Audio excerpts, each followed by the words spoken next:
without further ado, Nigel Farage.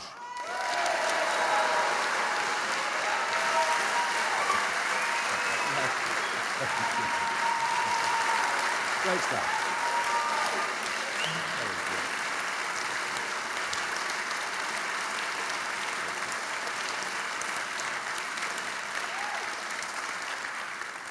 How are you? I'm well, very well. I'm really enjoying the Tory leadership contest. Isn't it fun? Isn't it fun? They don't seem to realise, Chris, it's Brexit or bust for the Tory party. And if we don't leave on the 31st of October, frankly, there won't be any point to the Conservative Party existing, and I'm not sure any of them get it. I got some questions for you. Rory Stewart says, are you a spy? Well, I have to say, wasn't it strange this morning that the Daily Telegraph, and you've been backing Boris in a very big way, and yet you ran a front-page story today that I think massively helped Rory Stewart, because you were speculating, was he an MI6 agent? Was he a spy? And given that so far in the Tory leadership contest, the lead candidate's been in hiding, the rest of us dull as ditch water, you've helped Rory Stewart today by making him look interesting. Oh dear. Well, Michael Gove said, have you taken cocaine? Is that the question for me? Yeah. What do you think? What does the audience think? No, I haven't. I'm really boring. And Boris Johnson said, well, we'll come to that later. Now, can you imagine putting yourselves through the scrutiny you would go through? These Tory candidates, they've had to really fight for their privacy, haven't they? Would you ever go through that? That kind of all the repeated questions about drug past? Oh, I think, Chris, I mean, come on. I mean, be honest about it. You know, 2014, 2015 particularly, I think I was under more scrutiny and more criticism than anybody's been in modern British politics. So, and I've been through it. It's not a whole barrel of laughs, I have to say. But I suspect for some of the Tory leadership candidates, it's been a bit of a shock. Yeah, and they're not quite used to it. No, and it's difficult, and it puts pressure not just on you, puts pressure on everyone around you. Yeah. In your past, the past 2 months, you've had an extraordinary time. You know, you've started a party, you've won a national election, you've fought and lost a by-election, and you've met the President of the free world. It's extraordinary 2 months. It's a pretty good few weeks, isn't it, really, all in all? I mean,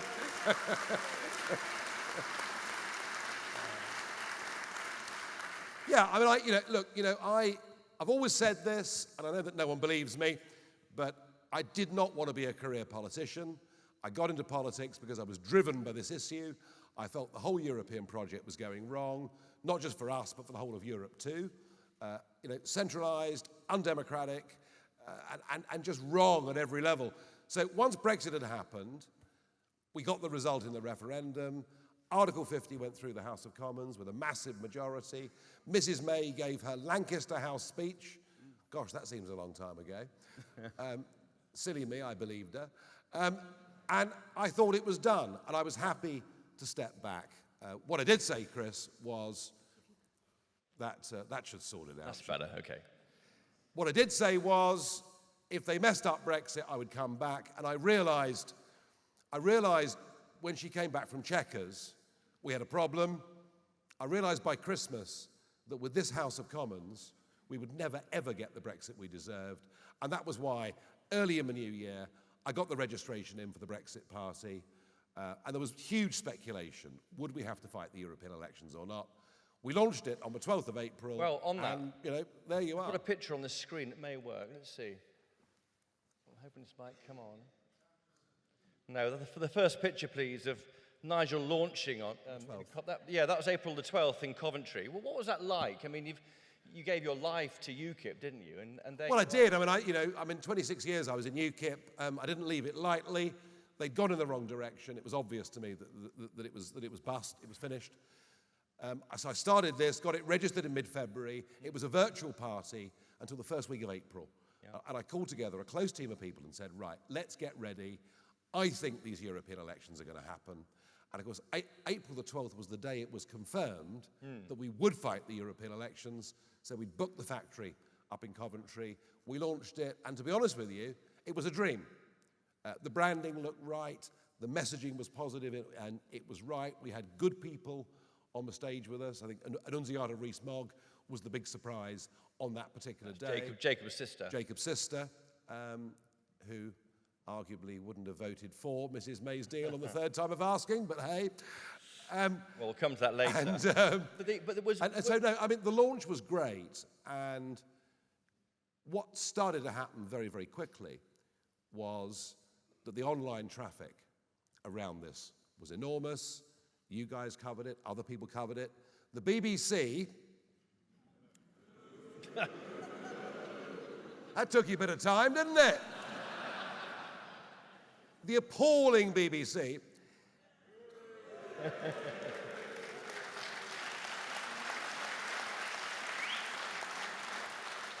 For whom we're taxed over £150 every year, and I think it's about time that a political party stood up and said, let's phase out the BBC licence fee. Well, there's a policy. But did, on the branding of your party, you called it the Brexit Party, which meant you were at the bottom of the list in the European elections. Was that a mistake? Yeah, but it had the lovely arrow, didn't it, that pointed you to where to vote. No. Yeah, we called it the Brexit Party. I asked the Electoral Commission, I said, look, as a descriptor, I've got Brexit Party.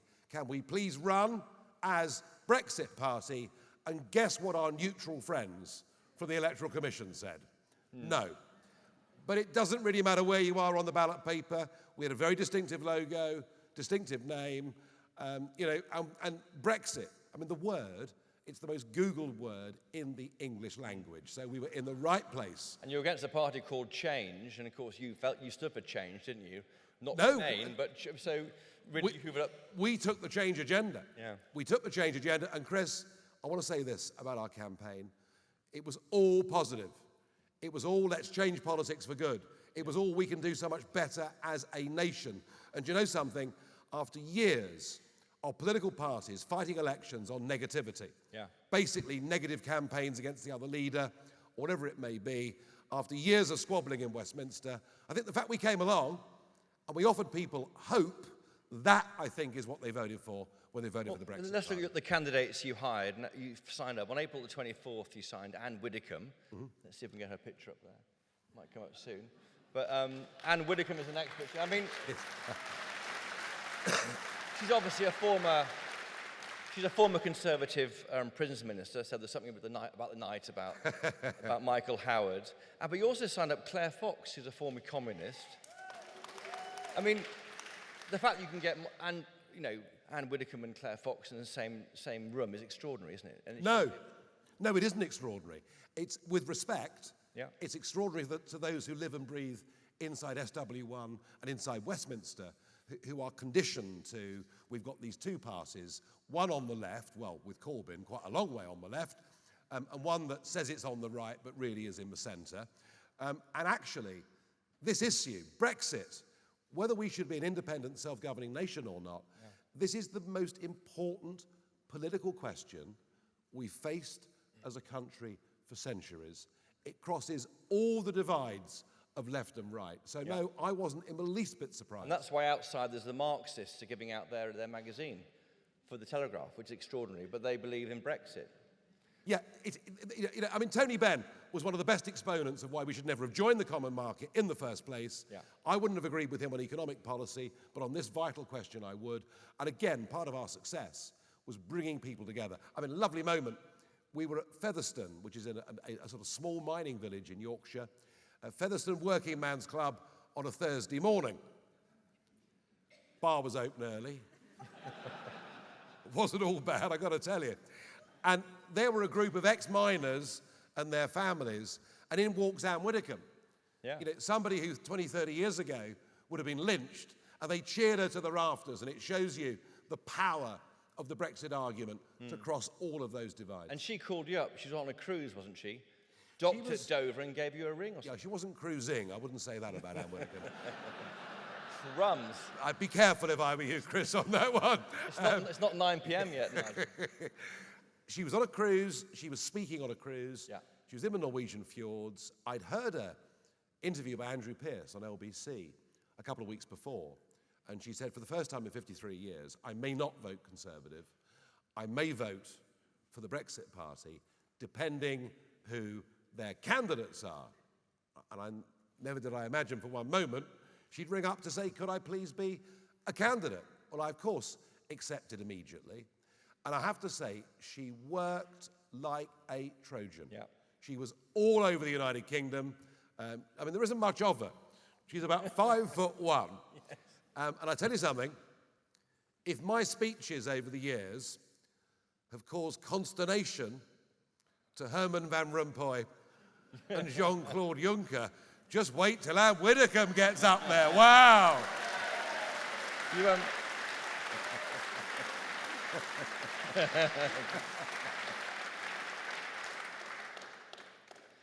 And you found your 73 candidates through asking for people to apply. Maybe in this room there might be some people who applied. 1,500 people applied, didn't they? They did, yep, in a very, very short space of and time. You whittled down quite a good list. Yeah, and what was really interesting was we were seeing different people applying. The type of people who just would not do politics, business people, people who were making potentially very big sacrifices to do this. But I think we've reached a moment in our politics that people realize this is absolutely pivotal.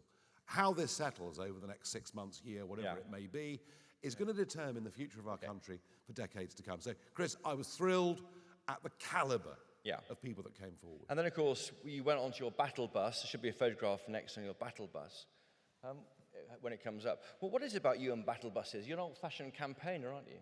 Well, I mean, there you are. You're up there. You're visible. People can agree with you. They can disagree with you, but they can see you. You're out there. You're shouting. I was with you in Essex, shouting through your loud hailer. I was. Queues of traffic and shouting, give us a beat for Brexit. Boo, boo, boo. I loved it. That was fun. And then what we'd do is we'd stop off in town centres on market day or whatever else it may be. And I've never been scared of going out on market day or visiting the pubs, or I've done lots of that, or whatever it may be. And this is why this new aggression, unpleasantness, maybe even violence is worrying. Because if we're not allowed, no fine, but if we're not allowed or not able to go out and meet the people, what's happened to our democracy? Well, the next picture has you with some dairy product. I think you're eating an ice cream on Canvey Island on the Saturday before Election Day. I mean, you do suffer a lot for your politics, don't you, Nigel Farage? Do you see the Brexit sauce? Yes, this blue sauce. Brexit party-coloured sauce. And we had a day on Canvey Island, and Canvey Island in the end, or the Castle Point constituency, was the highest scoring constituency for the Brexit Party in the whole of the United Kingdom at 58.5%. So it was a day well spent down in Canvey Island. What's your oddest experience with voters? I know some politicians talk about naked men coming to the door when you ring the doorbell. What is your... I've never had a naked man come to the door. Several women in states of undress. Some in mixed states of sobriety. I think the funniest one I ever had was knocking on a door in East Kent, in Thanet, and the old boy, and he was getting on, answered the door, and he was a bit Mutt and Jeff. And, I said, he's the translator. It should work. Yeah, he's very deaf. And I said, I'm here from UKIP, and he clearly didn't know what UKIP was. I'm here for the elections. Oh, I don't want to know about the elections. You're all the bloody same. I said, no, I'm here. I'm representing a party that wants to leave the European Union. Oh, yes, he said. They all come and say that, don't they, at every election? I was out there in 44, he said, now get off my land! He didn't believe me. He didn't believe me. But kind of, if you think about it, he must have been a Conservative voter, mustn't he? Yeah. Because at every single election, the Conservative Party, for the last goodness knows how many decades, tell us they're going to change our relationship with the European Union, tell us they're going to reduce net migration to tens of thousands, and they never, ever deliver. Is it any wonder people like that old boy are out there in this country? Hard to argue with that.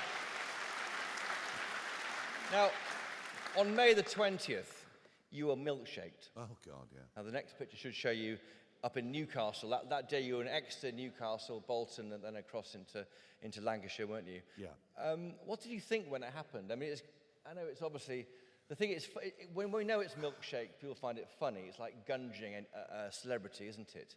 But it could have been anything thrown at you. Yeah, I've had pints of lager chucked over me. I mean, not bitter, thank God.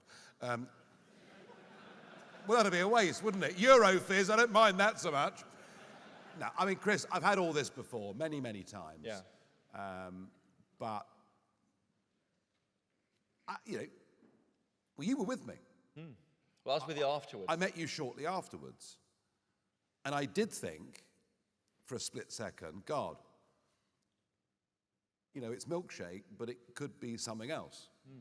Which is why I thought the comments of the so-called comedian, Joe Brand,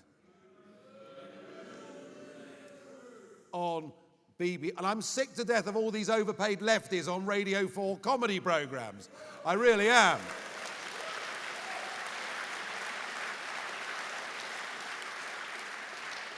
But it's why I thought her comments last week were so repulsive, because we've got this situation here where the Remainers think they're morally superior to Believers. And when one group of people think they're morally superior to another group of people, bad things happen. And it's almost as if, in the name of stopping Brexit or forcing a second referendum, it's almost as if any form of abuse or any form of behavior is deemed acceptable by people like Joe Brand. That is wrong and it's dangerous, but it also comes up against the limits of free speech. You know, we should be able to offend each other, absolutely. And I think, you know, sticks and stones may break my bones, but words may never hurt me. We could perhaps do with some more of in modern society. But you supported a charge against this man, didn't you? And in fact, the man but Paul well, Crowther... let me just, I'll come to that, please. Yeah. Inciting violence goes way beyond the limits of free speech. That is what Joe Brand did. Okay. She has not offered a proper apology. The BBC, to begin with, defended her and then had a half-hearted apology. And I think it's absolutely shameful that she'll be back on that wretched programme this week, being paid from your licence fee payers' money. But you say that, Nigel, and now when it comes to pressing charges, I've pressed charges against people who've bashed eggs on my head. I've bashed charges against people who've hit me over the head with banners, and I press charges against this guy, and I will press charges against anybody who behaves violently if I'm going about peaceful democratic discourse and debate. And they can shout what they like, Chris. They can say what they like. I couldn't care less if I rather like it, really. But I think we have to stand very firm on this. You know, if we don't, and if people don't think there's a punishment for behaving like that, then normal campaigning politics will disappear. Okay. I've got to ask you, Paul.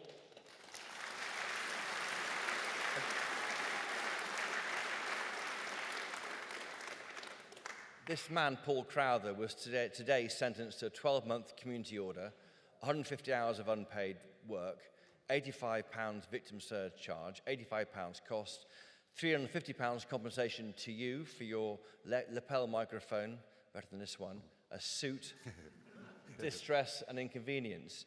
Is that a bit over the top for Milkshake? I'm only asking the questions here.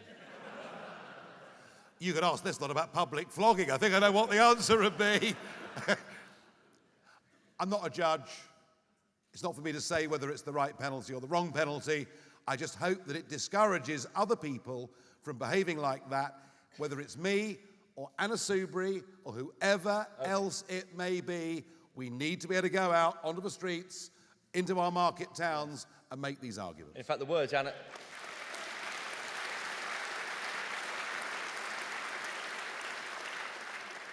Hearing Nigel Farage say Anna Soubry, that was your key 2 words, you the biggest cheer at all your Brexit rallies you went to. She is absolutely despised by most of the British public, and I think deservedly so. She might say that... I mean, you know, she represents that seat on the edge of Nottingham. She told them all after the referendum, I was Remain, but I will respect your vote. She told them the same thing in the general election. They re-elect her, and then she betrays them, and she wonders why they don't like her very much. Dreadful behaviour, but I'm so pleased because they all think, Chaka Ramuna, God help us. I mean, but they all think their vote is a personal vote. Oh, I've got a 3,000 majority. Or no, you haven't. You know, pig's batter on a stick in these constituencies where they're Labour or Conservative up until now has got them in. And when they go out on their own, they've never had to put bread on their own table. When they go out on their own, try and set up a political party, they fall flat on their faces. And I've enjoyed seeing that as much as anything over the course of the last couple of months. All right. Now, the next picture should be Nigel Farage in front of 3,000 supporters in Olympia. Now, I was there. That was quite amazing. They were just shouting Nigel, Nigel before you even came on, like Jeremy Corbyn back in 2017. But you kept all the bars open around the edge of the hall. We did. It was a booze-fueled event. And there was no yobbery, no bad behaviour. No, I mean, that was right at the end of the campaign. People were very, very up for it. And again, there was no anger. There was no anger at Brexit Party events. There was just optimism and a belief that we could do something to change politics. What does it feel, though, when you're there with 3,000 people chanting your name? It's the biggest ticketed event since the 2016 EU referendum BBC rally at Wembley. I mean, and it's not normal in politics to have that many people turning out. Look, you know... What's it feel like for you, Chris, you know, as I said already tonight, you know, I didn't want to get back involved in this, but I did say, if I had to do it, I'd do it and give it my all. And I felt that night at Olympia, I felt, wow, we're really achieving something here. And you know what? I was loving it. Loving it. And we're going to be, our next event, our next event is in Birmingham at the NEC on the 30th of June. And this is our first ever party event. So it's just open to subscribers to the Brexit Party. There are 5,000 seats. You didn't say members there, did you? I didn't say members, and I'll tell you why in a moment if you want me to. There are 5,000 seats available, and there's only 300 left. So if you're a subscriber and want to come, so there'll be 5,000 in Birmingham. So we'll come on to the party shortly. But May 27th, the next picture up here is when you won the European Parliament elections, and that must have been the highlight of your career so far. I think back to all the failures with UKIP. Well, 2014 you won. Well, no, I mean UKIP. Look, history will judge UKIP very kindly. Yeah. History will judge UKIP. It's actually the wrong one. That's the wrong one. That's Peterborough. Yeah. That's Peterborough. But anyway, we'll just describe it. No, I mean, look, you know, we'd been going for 6 weeks. Yeah. We'd gone from nothing, not just to winning the elections. We got 50% more votes than our nearest rival. Yeah. We got almost double the votes of the Labour and Conservative parties added together. It was a very, very huge, to quote an American friend of mine, huge, it's huge. It was a great guy. No one said that before. No, it was a terrific victory, and I really felt, Chris, that whilst some of those, that's Boris. He's got a question for you.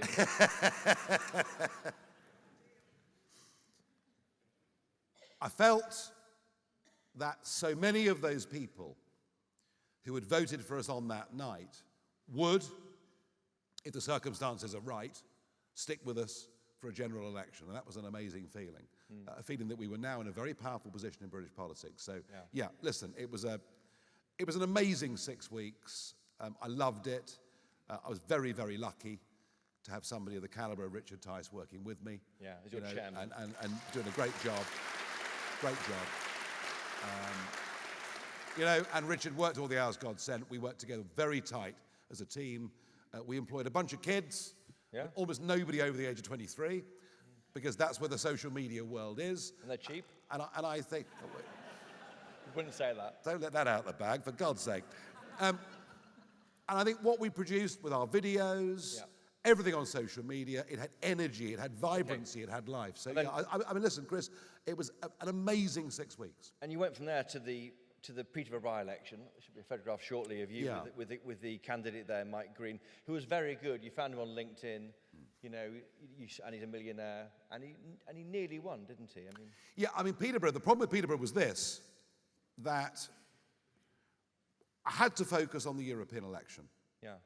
And I had to focus the party's resources on the European election. You know, we had to win the European elections. And it wasn't until that result was in and it was over that we really turned our forces to Peterborough. Yeah. It left us a fortnight. Yeah, yeah. You know, and we started with zero data. You know, we hadn't worked. Explain what data means. What that means. Data means, and this has been going on. I mean, I remember in my time in the Conservative Party, in my village, you know, the local chairman of the Conservative Association basically knew how every single person in that village voted. And if by 7 o'clock they haven't voted, a list of people hadn't voted, the major went out and knocked on their door. That's information developed over decades, isn't it? That was information developed over decades. In those days, of course, it was all kept on you know, box files, sheets of paper. That principle now has been updated and put on computer, but the basic principle hasn't changed. Elections are won by getting your people to actually go out and vote. Yeah. So the Labour Party, knowing that she would be got rid of and not before time, had worked on it for month after month after month. And there is a particular twist to this. And I said to Tice on the day of the election, there are 2 reasons I hope we win. One is I hope we win. And the second is we must make a formal complaint about the way postal votes are being abused all over this country.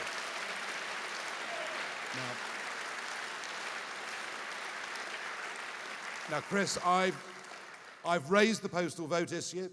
I've raised the fact that it's open to intimidation, bribery, corruption on a grand scale, and virtually none of you have ever wanted to listen. Well, we have reported it after each by-election. You've reported Nigel Farage looked like a bad loser and said it was all down to the postal votes. It's pretty much what you've said. We reported your complaint to the police, and then they look into it. The only person that did look at this was Eric Pickles.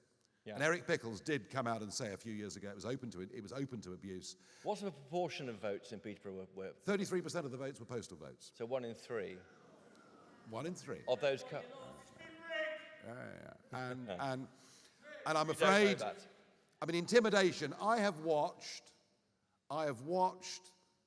in a Manchester suburb, I've watched the postman delivering the postal votes that people signed up to because a nice man from the local trade union knocked on the door and got someone to tick a box, and I've watched the postal votes be delivered, and then I've watched somebody with a Labour rosette 100 yards behind, knocking on Mrs. Smith's door minutes after the postal votes arrived, saying, I've come to collect your postal vote. Okay. So it's open to intimidation.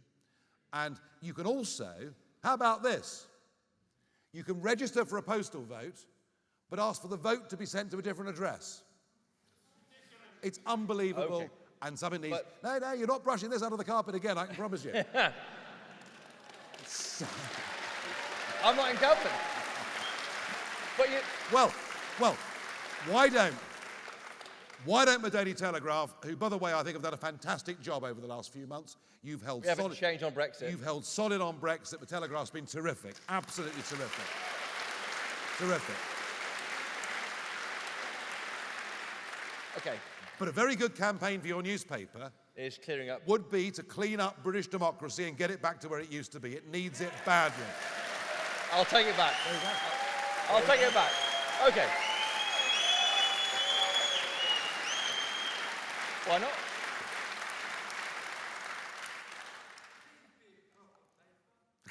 Thank you. We'll do our best. And that was, but you lost. That was a bit of a deflating moment. And then the following week, you met Donald Trump. There should be a photograph of you on the way. Well, I'll tell you what. Was Peterborough deflating? Let me just before we get to the Donald, let me just say this to you. In 2017, in June, in the general election in Peterborough, 95% of voters, 95%, Yeah. voted Labour or Conservative. In the by-election that took place almost exactly 2 years later, 52% voted Labour and Conservative. And I realised that night, actually, the foundation of the Brexit Party has literally blown British politics apart. And I think... If repeated. And I think we're on course for a long overdue realignment of our party political system. And I personally believe that these two parties that have dominated politics ever since the end of the First World War now serve no purpose apart from themselves. Okay. And it's time we have parties that were clearer in what they stood for. Well, we'll wait and see. The next picture, let's do the next picture now. It should be Trump, but you're on the way to see him there. That's you looking happy. Well, you're on the way there, aren't you? Well, you're on the way to see the President of the Free World now. I was. And I was on the way to see Trump, and of course I hadn't told any of you I was doing it. So the way my relationship with the President works is if he calls me, or if I meet him, you generally don't find out. I don't blab, I don't publicize. He's surrounded by people who are trying to profit off their relationship with him, and I want him to trust me. I want him to be somebody who he can talk to, and I'm not going to blab to the press. So I didn't look very happy there. Okay, so you would telegraph your friends here. You can tell them what you said. Oh, absolutely. No, so that's the point I'm making, and I would never, ever, ever say what he'd said to me, but I do talk to him quite regularly. I was struck on the visit. He did seem to be very well briefed on Brexit. I can't imagine where all of that came from. And I tell you what, Chris, I met him at Winfield House. He was there. I met him, and Woody Johnson, the ambassador, was there. And he was on cloud nine. Everyone forgets this. His mother was a Scot, and she actually was a Scot in many ways to her dying day. She kept her accent. She regularly went back to the Western Isles. Trump, as a young man, went and spent lots of time in the Western Isles, and he has a very strong affinity with that background. And his mum was a massive fan of the Queen. Thought Queen Elizabeth II was an amazing woman. And for Trump to have spent that time with the Queen, and if you look at the photographs, clearly there was a bit of chemistry between the two of them, and he was just on top of the world. And the other thing I would say about that meeting, and there were things we just talked about, like the Tory leadership or whatever, that I'm not going to go into, or the European election results and what he thought of those. But what he was saying very, very clearly was, look, I am making this big offer to you on trade. You will get more out of it than we're going to get out of it, but we don't care. We want to help you. We want to help give you a way out to make Brexit happen. And Trump's trade deal with America involves no financial contributions, no 39 billion quid. It involves no foreign court overseeing our nation, and it doesn't involve regulation of the 90% of our economy that is not involved in exports. And he realized, actually, if we're going to stay tied to EU rules for years and say no to America and Australia and India and Canada, we literally must be mad. Okay.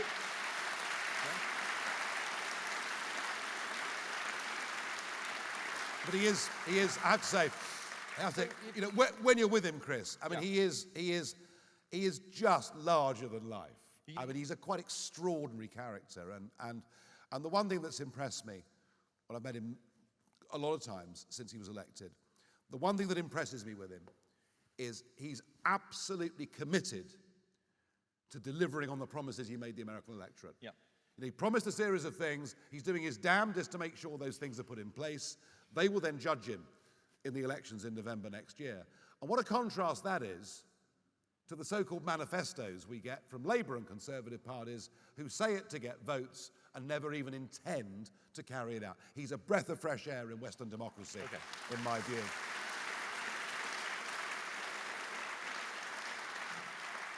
Before we go to questions, Nigel, who do you want to work with as next Tory leader?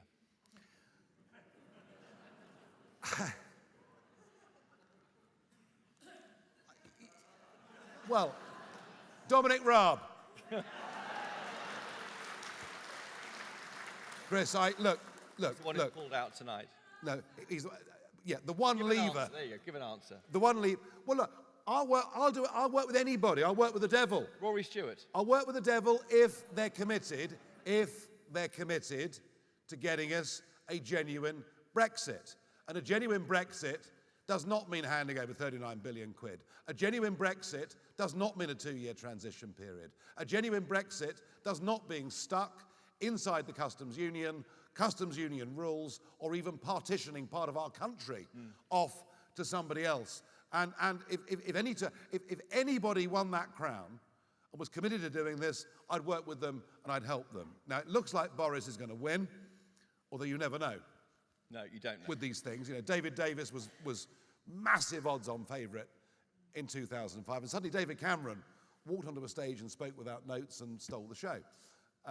But here's my worry, all right? I like Boris. I enjoy his column. I'm pleased to see he's picked up my theme about extending broadband across the whole of the UK. That was his column this week. He's an entertaining figure. He's got charisma. He's got humour. He's got humanity. He's flawed. And I'm very attracted to people like that. But has he got the guts to do this? Because you see, if you read those columns in the Telegraph after Chequers, where he's talking about vassalage. Yeah. He's talking about us becoming a slave state. He's talking about the withdrawal agreement being like a suicide vest around British democracy. And twice he votes against it. And then on the third time of asking, despite having written those things and said those things, he votes for it. And is that the point? That's the point you lost touch with him. You can't trust him. He voted for it. Jacob. I mean, I can't believe Jacob Rees-Mogg voted for it. I just don't get it. And when you ask them why, oh, it's all about party loyalty. We've got to keep the Conservative Party together. What the hell with the Conservative Party? What about the country? So I'm now.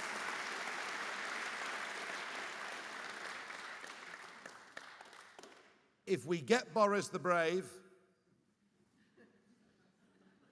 he will realise there is no renegotiation in Brussels. Why?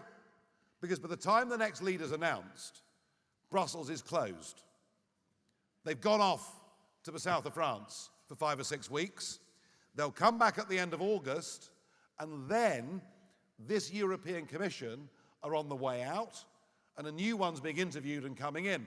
The new one comes in on the 1st of November. There is no one to negotiate with for the next few months. Now, if Boris said, right, we're ditching this terrible treaty, it's the worst deal in history, I made a terrible mistake in voting for it, we're ditching it. We're giving Europe notice, we're leaving on the 31st of October on WTO terms, we're going to do our utmost to make sure that in terms of aviation, transport, the port of Dover, there is as little disruption as there possibly can be. Then you might spring them into action and they might offer some sort of tariff-free deal. And if Boris did that and he was prepared to go to the House of Commons, to be voted down, to lose a motion of confidence, to go to the country in a general election on that ticket, and with the support of people like me, he would win a massive, thumping majority. And you would support him? Yes, of course. Of course. Of course. So if he was prepared to do that, of course I want to work with him. But I'm afraid, Chris, he isn't going to do that. And I'm afraid it's already clear he's got the support of Matthew Hancock. If you could even pick him out of a lineup, you know. I mean, talk about the bland leading the bland, God help us. But it's pretty clear that when you're picking up support and endorsements from people like Hancock, that a Boris Johnson cabinet is going to resemble a Mrs. May cabinet. It's going to be half Leavers, half Remainers. He's going to pursue this wretched treaty. And Chris, and I mean this, I hope I'm wrong. but I think he could be headed for the most disastrous premiership we've ever seen. Because the patience of the Tory party's gone. You know, that overnight polling in YouGov, 54% of Conservative members would rather see the party destroyed if Brexit doesn't happen. And 46 want you to be leader. Well, I mean, well, you'll take it. I mean, if 46% of a party want somebody who resigned in disgust 27 years ago to become their leader, it shows you that what's really happening here is something fundamental. People are now beginning to self-identify as Leavers or Remainers, not as Labour or Conservative. So in a sense, the realignment is beginning already. My final question to you, though, is, isn't the Brexit Party basically a Tory pressure group? Or your only policy is WTO Brexit. You talk a bit about HS2, a bit about red tape on entrepreneurs, but essentially... Postal voting? For number three, but then what broadband for the whole country? 4. I'm waiting. Well, that's not really a manifesto. Like, what do the Romans ever do for us, isn't it, really? While you're thinking some policies... Chris, don't tell Claire Fox that we're a Tory party in drag. Don't tell Martin Daubney, the former editor of the Lads magazine Loaded. Comes from a Labour family, been a Labour voter all his life. No, we're not just a Tory party, but we might, if they blow it, replace the Tory party. Because they're not fit for purpose anymore. If they can't deliver this, they're gone. You heard it here first.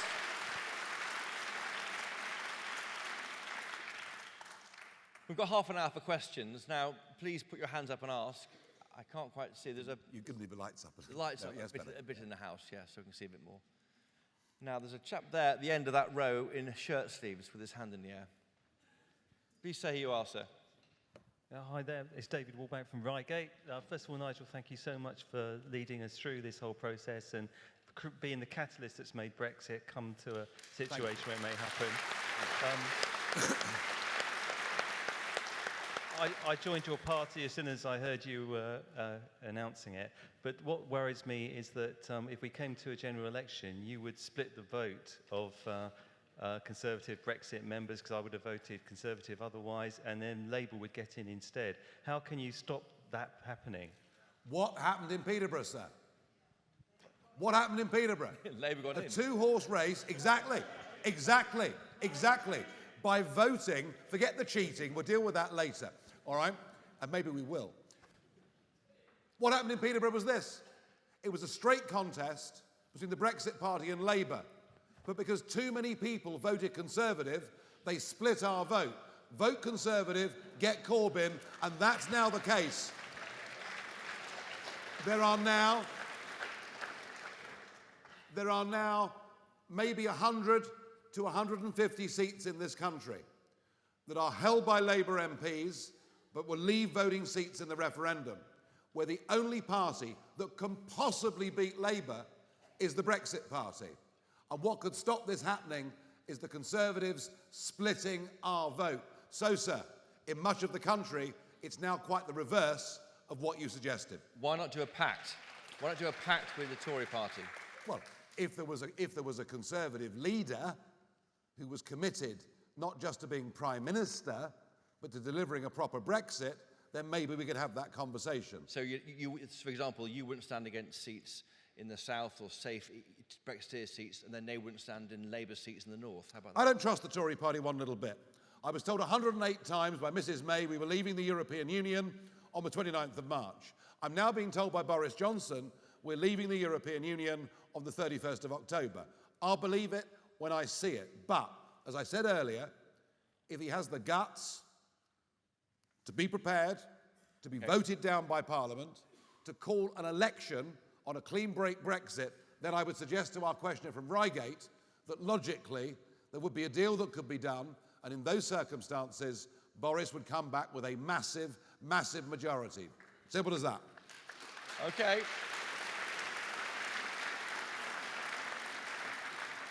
Now, to this side, there's a hand in the air. I can't quite see. Yeah, there's a chap there in the middle there. I can see an arm in the air, about 6 in. This fellow here. Yeah, the star with the beard. Yeah. The microphone coming to you, sir. Thank you. Yeah. There you go. Thank you. Firstly, can I just say it's a massive honour to be able to question you. I mean, you've done so much great work for this country. Now, I'm from the constituency of Hendon. Now, what you've just said now is what you said before, is you've equated Theresa May promising to leave the EU to Boris Johnson wanting to leave the EU. How can you equate this when fundamentally Theresa May was a Remainer, but Boris Johnson was a Leaver from the start? He was one of the heads of the Leave campaign. So how can you say it's the same if Boris Johnson is saying we're going to leave to when Theresa May is saying we're going to leave? Thank you. Because he said, and by the way, it wasn't Mrs. May's deal. The press kept calling it Mrs. May's deal. It wasn't. It was Monsieur Barnier's treaty, written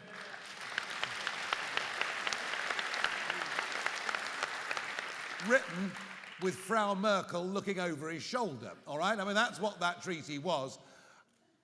Boris, I'm going to say it again. Boris said if we signed up to that, it was like a suicide vest on British democracy. We'd be a vassal state, indeed even a slave state. And yet, on the third time of asking, he voted for it. And you expect me to believe him when he says we're going to leave on the 31st of October? I hope I'm wrong. I don't think the guy has got the courage to see this through. I hope I'm proved wrong, but I would suggest to the questioner his track record is not very good. There's a question at the very back there. Yeah, that's it, sir. Thank you. Hello, can you hear me? Oh, good evening. Hi, my name's Sebastian, live in Islington. Nigel, thank you for all the amazing work you're doing. I'm 28, and I've never in my life witnessed a proper conviction politician. I know you don't want to be one, but you are one.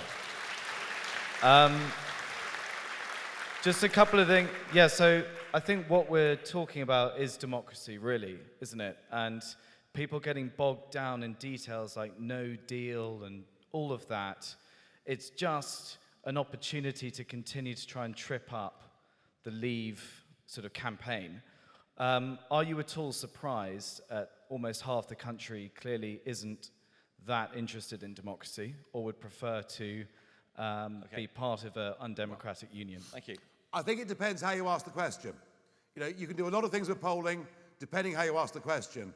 I think actually there's more unity in this country than people realise. Because if you ask the question, do you want the Brexit issue settled so we can just get on with the rest of our lives, you actually then find quite a number of Remainers say yes to that.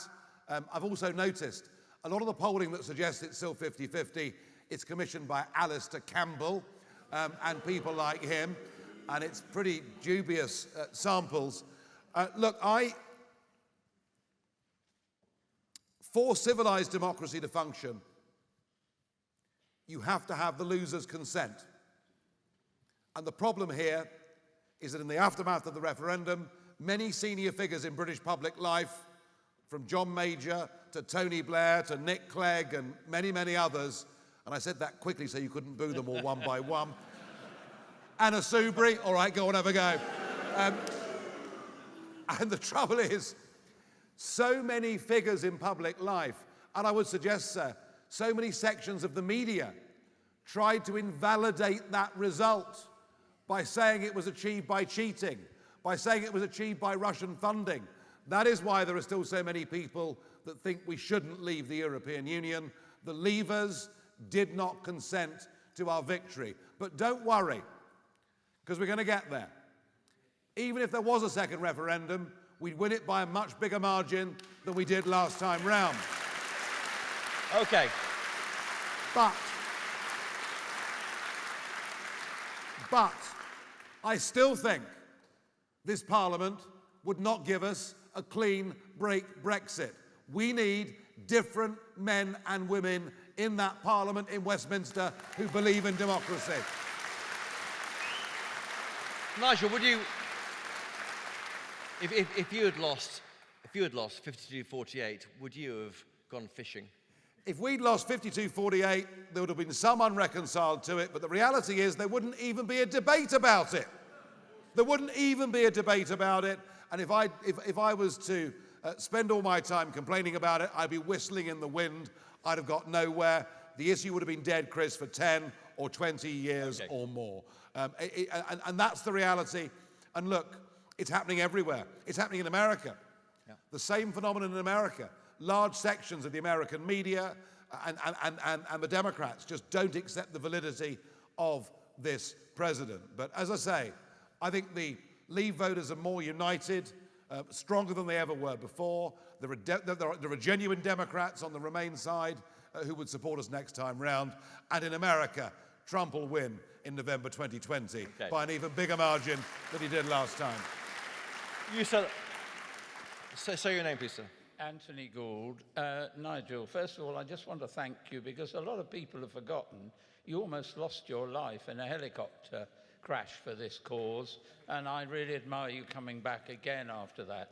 But my question is, that scenario you outlined of helping Boris win a massive majority by going with them, will you give up politics at that time, or will you join him in the cabinet? And if so, what role would you like? That's a good question. It's a very good question. Look, you know, if Boris is brave enough to do this, he'll need to work with people like me and Richard Tice, but wave goodbye to Philip Hammond and other people like that.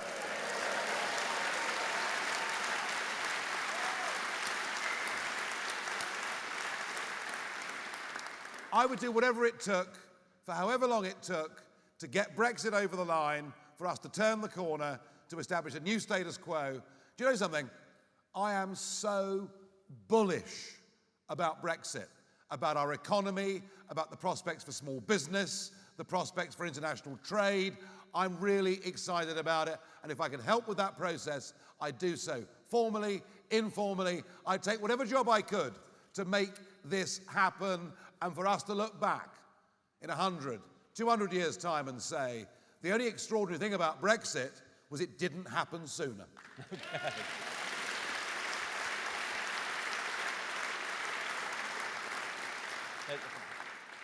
Good evening, Nigel. Thank you very much for a wonderful presentation, super talk. Could you please tell me if your party and you would pursue after Brexit some of the problems that have been shown in the last 2 to 3 years and several decades? I see a lot of low level of integrity, actually negative integrity, among people that consider themselves to be better than those in this room and consider that they should tell those in this room how to behave when, frankly, some of their behaviours are disgraceful or criminal. Do you mean MPs, don't you? Well, I mean MPs, local government and some police and forces. MEPs, maybe? and the European Commission, above all. Oh, yes, above all. I mean, the European Commission, above all, who, of course, you can't vote for, you can't remove, but tend to come from this rather superior class of bureaucrat or politician. Look, I gave the answer to the chap at the top. Just winning another referendum isn't enough. We need fundamental, radical change to our entire set of political institutions in this country to bring it up to speed, to bring it into the 21st century. And frankly, at the moment, I think the whole thing is corrupt in the most extraordinary way. You know, how's it been allowed that Tony Blair and David Cameron have appointed 700 of their Remainer friends to the House of Lords? You know, how can that be? How can that be? A sensible, functioning democracy. You know, where's the incentive for a Conservative living in Sheffield or a Socialist living in Guildford? Where's the incentive to take part in general elections when you know that actually, even with radical swings, 2/3 of seats in Parliament under first past the post simply don't change? How can we have a civil service that Gladstone turned into the least corrupt, the most efficient, in many ways the envy of the world, who now, over Brexit, have frankly taken over government policy and done their utmost to stop the will of the people? We've got to take a knife to the civil service. Okay. No, hang on. You said I hadn't got any policies. I'm just laying a few out here. Yeah, so look, we do, no, you're absolutely right. Brexit actually Brexit needs to be the beginning of a complete rebirth of this nation, and that's what I'm looking forward to. Okay. Wow.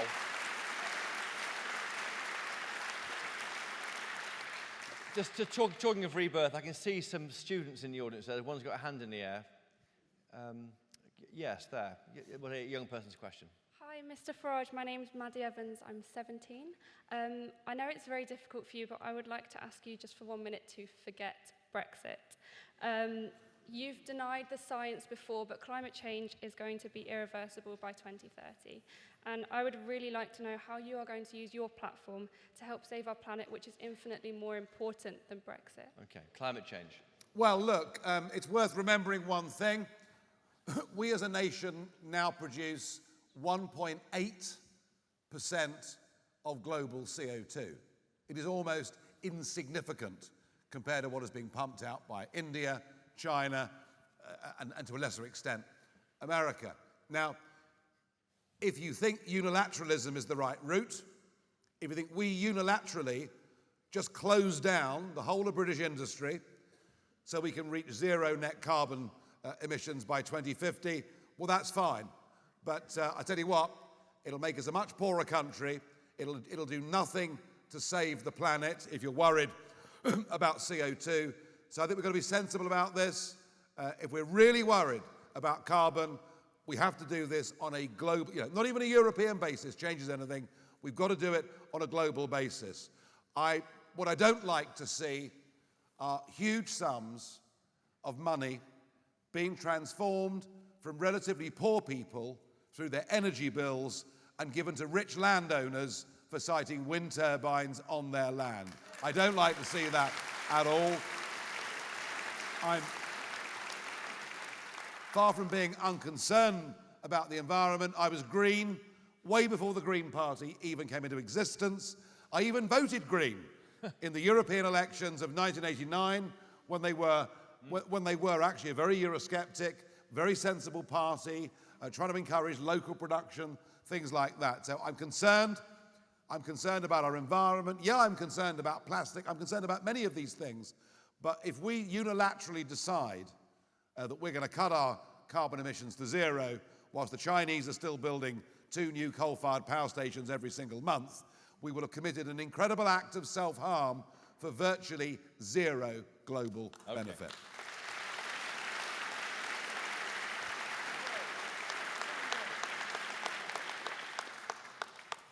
Hi there. Yeah, my name is James Joyner. I'm from Croydon. First of all, thank you very much for all you've done for Brexit. It's been a huge inspiration for us Brexiteers. I'd like to ask about the Irish backstop, just to see if I understand it correctly. So, from what I understand, the Irish backstop, to me, or the Irish border, seems to be just an issue for the European Union's single market, largely. In other words, if that border,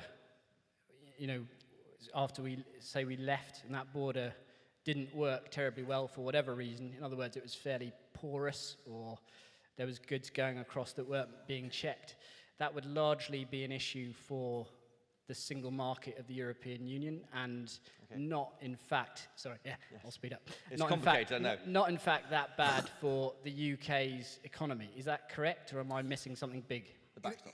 During the referendum campaign, John Major and Tony Blair went out and visited Northern Ireland and talked about potential problems, but it was one of the lowest rated issues in the entire referendum campaign.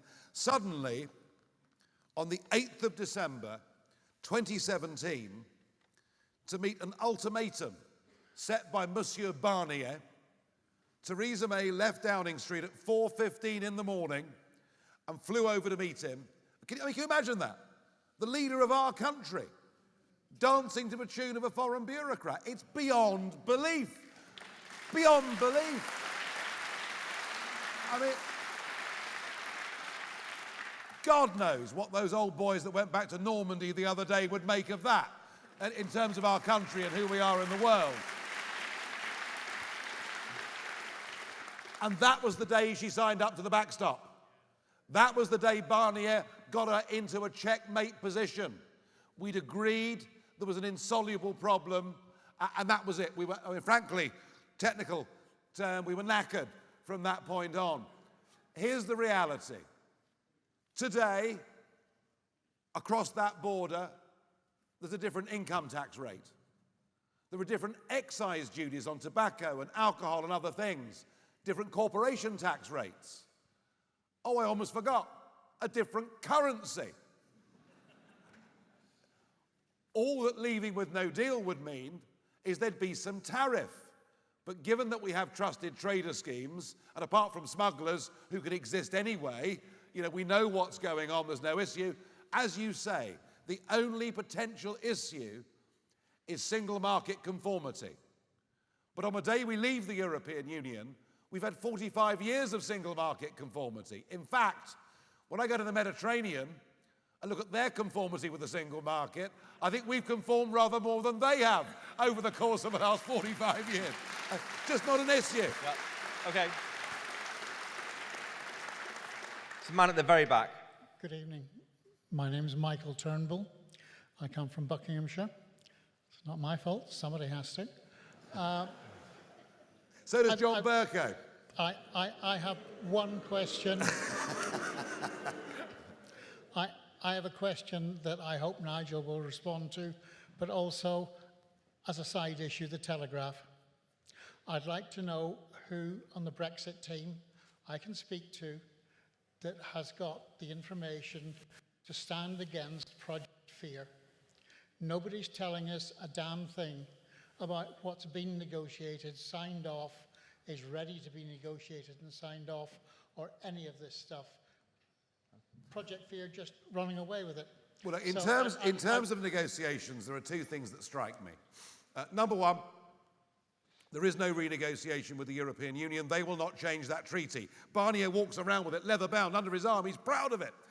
But what we do need are people of imagination, people of business, to work with the government and to make sure that in 4.5 months' time, we're ready to leave on WTO terms and fully prepared. And one of the things, and I wrote a letter to Theresa May, dear Prime Minister. Any reply? She hasn't replied. It's been suggested because she keeps rereading, dear Prime Minister, dear Prime Minister, dear Prime Minister. And I've said, we've got talent within the Brexit Party, forget party politics, we've got business people, importers, exporters, we want to help. I've also, one of the things from Trump's visit that's left an impression upon me is the extent of readiness of the American side of the negotiations. They're ready to start negotiating. We, it would appear, have done diddly squat, and Liam Fox's department say we'll begin negotiations after Brexit. And that's because, in theory, European Union rules prohibit us from negotiating before Brexit. But why should we put EU rules in front of our national interest? The whole thing is mad, and so I'm going to bypass the government. I'm going to put together a team of industrialists to go out to Washington, D.C. this September to meet Bob Lighthizer, Trump's trade negotiator, and let's start getting a trade negotiation in place, even if the government doesn't want to do it. Okay.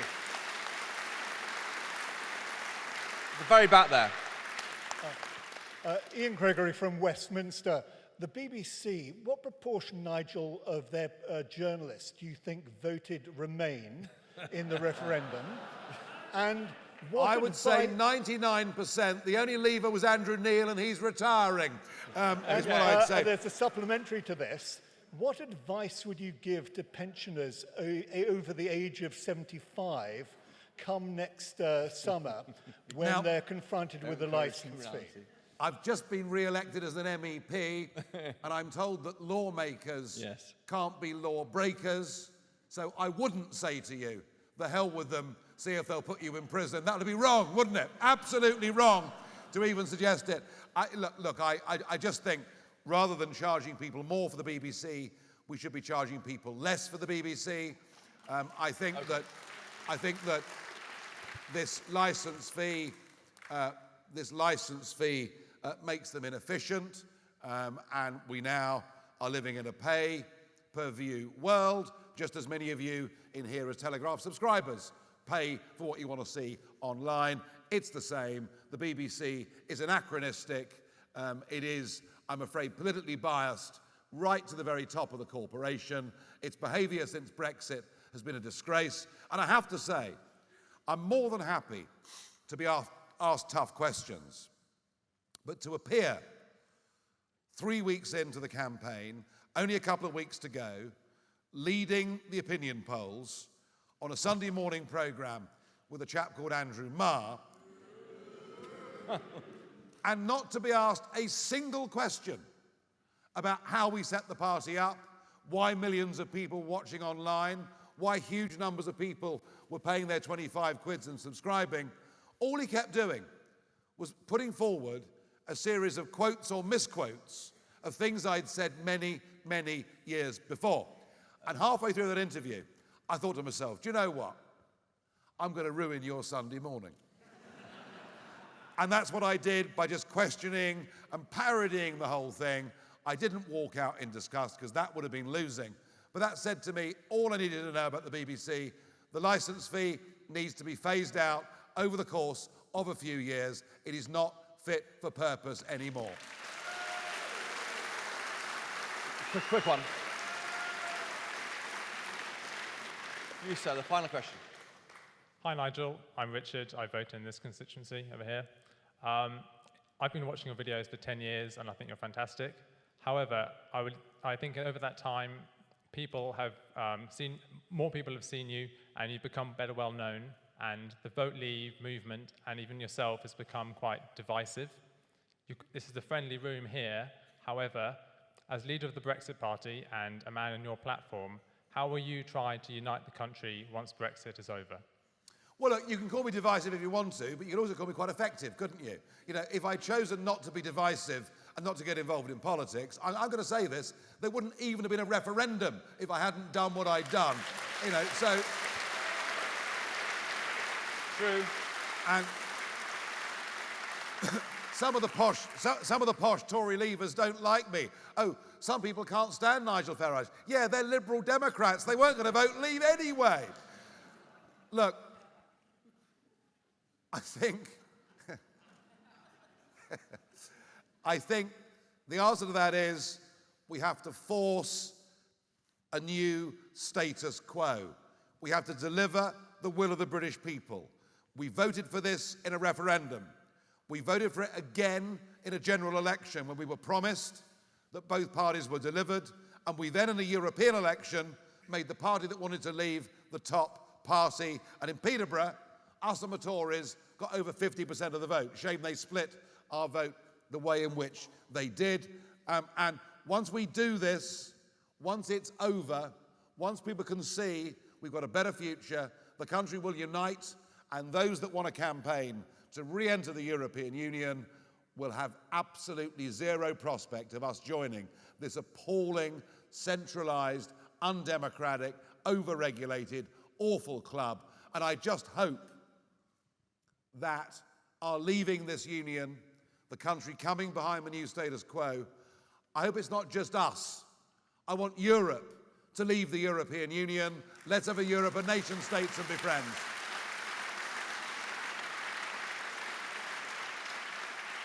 Nigel Farage, I'm afraid it is now 9:15 exactly. We said we'd end at 9:15. And they're bored. And we're going to. Will you please put your hands together for Nigel Farage and thank you to him. Well, that was great. Really good fun. Really good. And you've got your next campaign. Yeah. Thank you very much. Thank you. Thank you.